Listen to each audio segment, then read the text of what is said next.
Lintas Bandung sepekan kembali ke hadapan Anda. Tahun politik ini ternyata membawa berkah bagi pengusaha di bidang jasa ekspedisi. Banyaknya pesanan alat peraga kampanye hingga tumbuhnya geliat ekonomi di masyarakat berdampak terhadap kenaikan pengiriman barang di awal tahun. Beginilah kesibukan karyawan Lintas Jawa Group, perusahaan ekspedisi di kawasan Jalan Yosudarso, mengalami kenaikan pengiriman barang dari Jakarta ke Banjarmasin pada awal tahun 2024 ini. Sejak pengiriman dibuka 3 Januari lalu, kiriman barang ke Lintas Jawa Group meningkat pesat. Jika biasa hanya 2 hingga 3 poso, kini sudah mencapai 4 poso. Ini seiring menggeliatnya perekonomian warga dan didukung suasana aman dan kondusif di tahun politik. Pemilik Lintas Jawa Group Saud Nathan Samusir kepada sejumlah awak media Sabtu 6 Januari menyatakan, suasana tahun politik turut berdampak terhadap pengiriman barang karena alat peraga kampanye turut berperan dalam kondisi ini di samping barang pasar yang memang menjadi langganan. Ya mudah-mudahan ekonomi kita makin baik lah. Walaupun ini menjelang pemilu, mudah-mudahan aman semuanya sehingga para pedagang juga tidak terpengaruh. Karena biasanya kan politik ini mengganggu situasi masyarakat kita kan, termasuk pedagang. Tapi kalau kita lihat sekarang ini di lapangan masyarakat juga tidak ada yang saling bergesekan. Ya alhamdulillah, artinya bahwa pemilu sudah dekat, tapi keadaan Kota Banjarmasin aman dan damai. Rata-rata ini konveksi dan juga alat peraga. Memang alat peraga agak mendominasi ini, APK ya alat peraga kampanye. Tapi tetap barang pasar juga mendominasi. Saya kurang paham ini gimana kisahnya ini kan, kok bisa barang pasar meningkat gitu loh. Nah, kalau kita tambahkan dengan ini kan anggaplah separuh puso kan kalau APK kan, tapi selebihnya itu barang-barang pasar semuanya. Meski ada peningkatan pengiriman barang, namun harga di tempatnya tidak mengalami kenaikan. Ini pula yang membuat masyarakat semakin banyak menggunakan jasa ekspedisi dari Lintas Jawa Group. Eko Anggoro, Banjar TV. Warga kawasan Banda Nera, Kelurahan Pasar Lama kecewa dengan hasil perbaikan jalan oleh pemerintah kota yang dinilai pengerjaannya asal-asalan, meminta kepada wakil rakyat yang duduk di kursi DPRD untuk bisa menyampaikan ke pihak berwenang.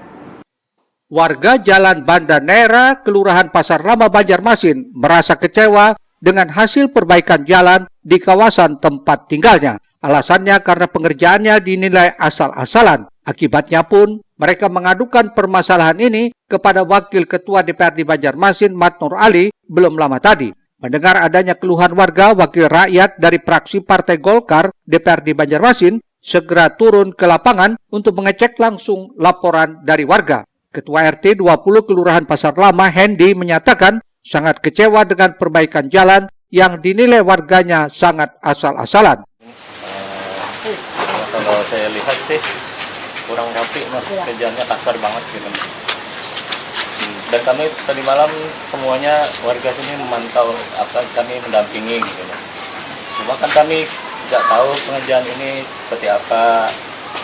Jadi kami menunggu hasil aja, kan kami sampaikan sama Pak Nur, ini bagaimana hasilnya, saya fotokan. Dan ternyata betul ini kerjaannya cukup kasar. Pengerjaannya pun sangat cepat, yaitu hanya dalam waktu beberapa jam. Sementara jalan yang dikerjakan lumayan panjang. Pihaknya berharap Pemko segera mengecek langsung dan bisa segera memperbaikinya sesuai perencanaan yang ditetapkan. Murtasia, Banjar TV.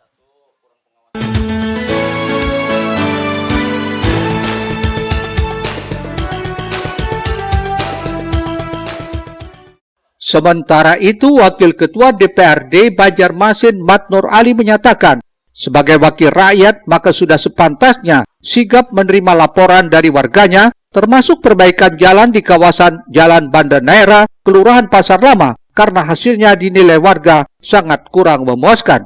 Mat Nur Ali meminta kontraktor yang mengerjakan proyek jalan sepanjang kurang lebih 500 meter ini untuk sesegeranya menyempurnakan perbaikan, di antaranya kualitas pengaspalannya yang terlihat lebih banyak batu daripada pasir dan aspalnya. Pemerintah kota kita dalam hal penyelesaian proyek-proyek Anak Kota Banjarmasin lebih parah di tahun kemarin. Ya.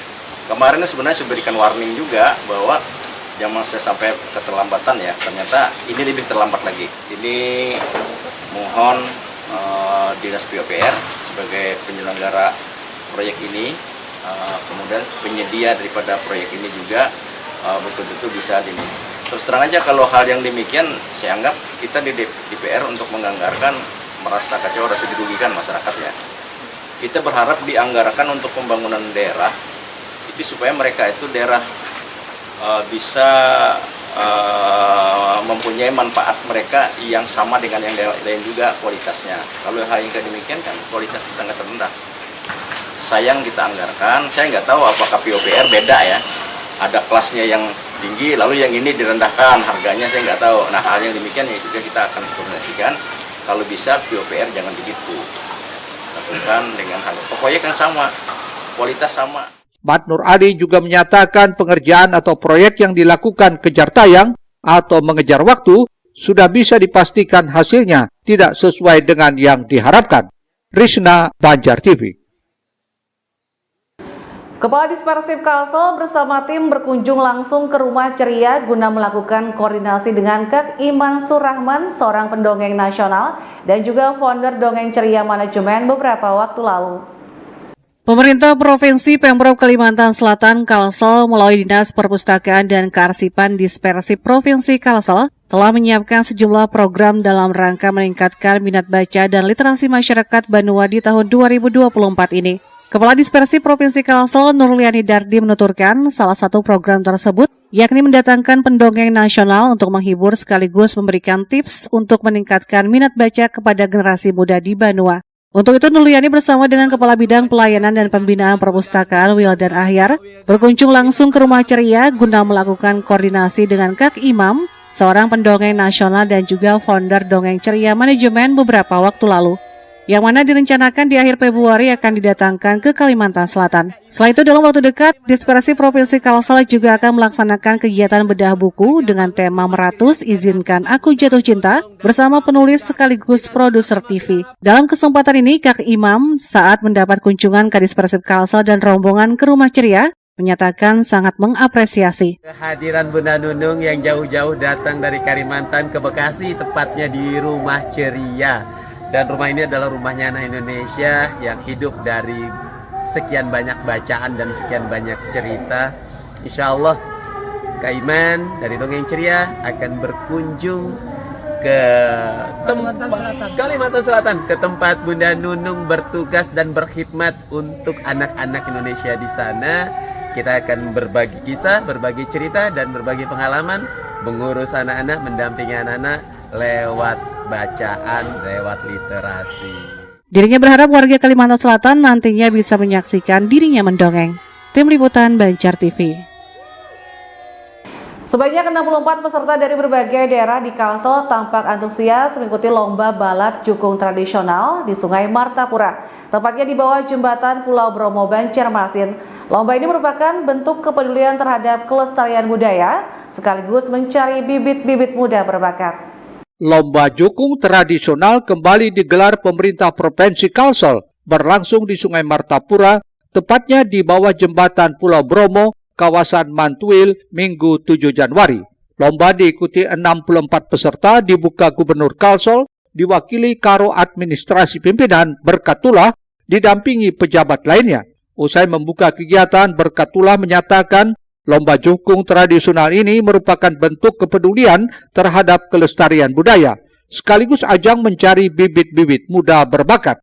Kedepannya lomba jukung ini akan menjadi event tahunan Pemprov Kalsel, sebab menurutnya jukung dan sungai sudah menjadi identitas masyarakat Kalsel yang tidak dapat dipisahkan dengan sejarah dan budaya Banjar. Sementara itu, Ketua Panitia Rusbandi menyatakan lomba jukung tradisional ini diikuti 64 peserta, terbanyak berasal dari wilayah sekitar, bahkan ada dari Barito Kuala. Selain hadiah total ratusan juta rupiah, lomba jukung tradisional ini juga memperebutkan Piala Gubernur Kalsel Paman Birin untuk adu cepat dan menempuh jarak 400 meter melalui sistem gugur. Tim Liputan Banjar TV. Tonton sudah lintas Bandung Sepekan kali ini, nantikan rangkaian berita terpilih lainnya minggu depan hanya di Banjar TV. Akhir kata saya Murtasia dan yang bertugas hari ini undur diri dari hadapan Anda. Selamat menikmati hari libur Anda. Wassalamualaikum warahmatullahi wabarakatuh.